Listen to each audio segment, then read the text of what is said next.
Hi mga kajobang, Sir Dance DIY. Bale, hawak ko ngayon ang dalawang Freeman album ng ating King of Rap, the Master Rapper Francis Magalona. Bale, ang unang hawak ko ay ang Freeman 1. Napakaganda na kondisyon nito. At alam nyo ba, trivia lang, ang cover nito ay walang iba kundi ang anak niyang si Elmo Magalona. Noong 1995, nirelease ang album na to, kasama niya ang The Hardware Syndrome. At ang pangalawang album naman ay ang Freeman 2, 2000 to ni-release. At medyo malaki na si Elmo Magalona dyan. At kung titignan natin ang album kong to, napakaganda pa ng kondisyon ng cassette tape. Playable yan.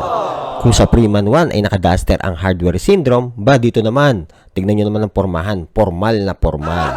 At dahil 30th anniversary na ng Freeman 1 album, pupunta ako sa isang gig para papirmahan kay Elmo Magalona at The Hardware Syndrome ang mga album na ito. Gusto nyo ba akong sumahan? Pero bago yan, mag-intro muna tayo.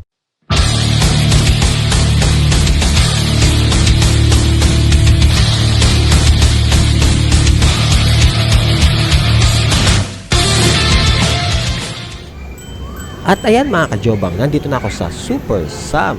Dito lang yan sa may Parcal, Parañaque City. Tara at makijam tayo kay Elmo Magalona at ang The Hardware Syndrome.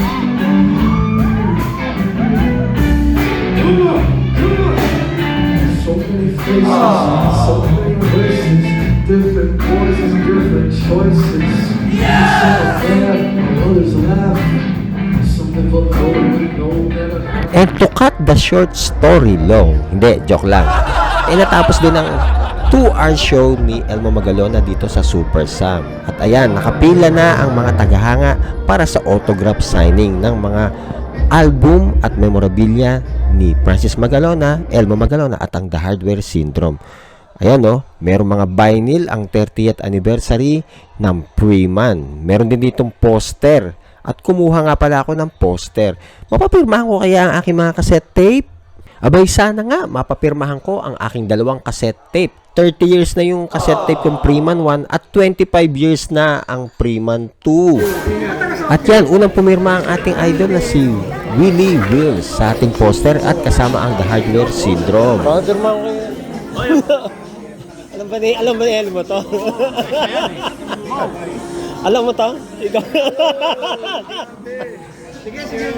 Original, like from back in the day. Wow. Teka, papirma At yan, namangha si Elmo dahil buo pa ang ating cassette tape. Ngayon ulit ako nakakita. Ayun, nagtagumpay ako at napirmahan na ni Elmo Magalona ang aking cassette tape na siya mismo ang nasa cover album. 5 months old pa lang siya niyan. Sinamantala eh.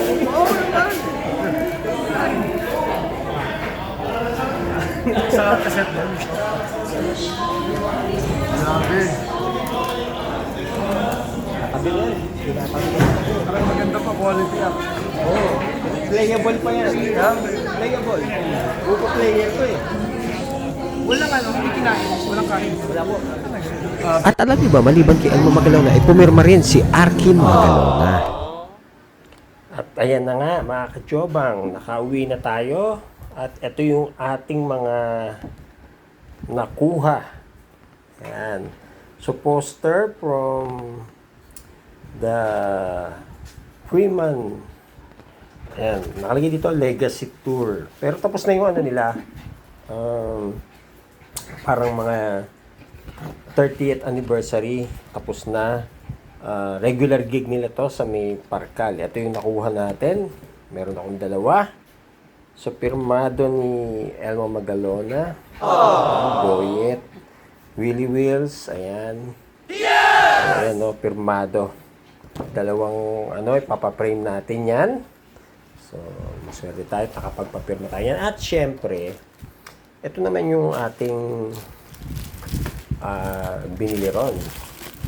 So, merong booth doon ng FMCC. Ayan. So, yan ang kinokollect ko, yung mga FMCC shirt na yung mga design na naabutan mismo ni Kiko o ni Francis M, no? Yan, Super Proxy. So, dati ang binibili ko medium. Pero ngayon, large na. Medyo lumaki na tayo. De, joke lang. At syempre, ang pinaka-importante, ito. Jaran! So, trivia, ayan. Dalawang cassette tape. Ito yung Freeman 1. Ito yung 30th year anniversary. So, nakita nyo kanina sa video, pinirmahan yan. Ayan. Ayun! Elmo Magalona. Ayun, oh. Ito. Elmo Magalona. At, ito yung Jaran! Ayan, ha. Sa album na to, ayan nyo. Ito si Elmo Magalona nung sa ultrasound, lagi ng papa niya, si Francis Magalona. Ayan, may mga pirma.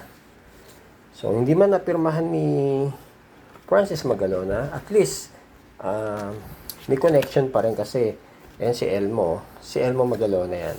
So, napapirma na natin siya after 30 years ng album na to. 30 years na nakalipas nung nirelease to. Ayan. Tapos, trivia, ayan. Ayan si Elmo. Freeman 2. Oop! Pirmado pa rin. Eto na pirmahan ng, ng hardware syndrome. Ayan.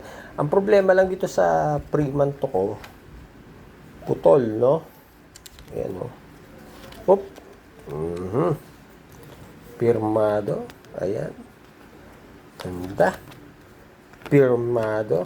Ayun. Ayan na, si Francis M. Ayan na sila, oh. Ayan, may ultrasound pa rin. So, ano yan, oh? Naputol. So, ang karugtong niyan, ito. Dali namang alamin, ayan, ang karugtong, oh. Lagyan na lang ng scotch tape. Bihira na kasi to. Ayan. Yan, o. Disente sila dyan. Tapos, ayan. Ang tawag dito. Casual. Casual lang yung pormahan. Ganda talaga pumorma ni Francis M. nung araw, o. So, nagtagumpay tayo. Napirmahan. Maraming salamat kay Elmo Magalona and Hardware Syndrome. Gaya nga na sinabi ko, Hardware Syndrome, original band ni Francis M. dito sa Freeman. Tsaka sa, alam ko, dun sa isa yung album niyang Happy Battle, nandun din yata nandun din ang Hardware Syndrome. Tsaka yung Evil Step Sisters. Okay, so napapirmahan na natin. Tatabi natin to. Iingatan. So, I hope na this will last for another 30 years. Playable to, ha. Sabi ni Elmo sa akin, doon sa video, narinig nyo, di ba? Ganda ng quality. Ganda ng quality. Yan kasi naka-plastic to. Kaya hindi to inaamag. Yun ang isa kong tip para hindi amagin ang inyong mga cassette tape. Freeman 2. So, bihira na yan. Yung plaka, makakabili ka ngayon, no? Kay Plaka Tambay. Parang sila yung distributor doon na nakasama ko doon sa event. Pero tong cassette, bihira ka na makakabili niyan. With Freeman 2 pa. Freeman 1 and Freeman 2. Again, kung kayo bago lang sa aking channel, invite ko kayo to like, subscribe, and hit the notification bell para lagi kayong updated sa akin mga susunod na video. Ako po si Sir Dance DIY na lagi nagsasabing, ang musika ay buhay, kaya lagi nating iingatan. Babush! Paalam!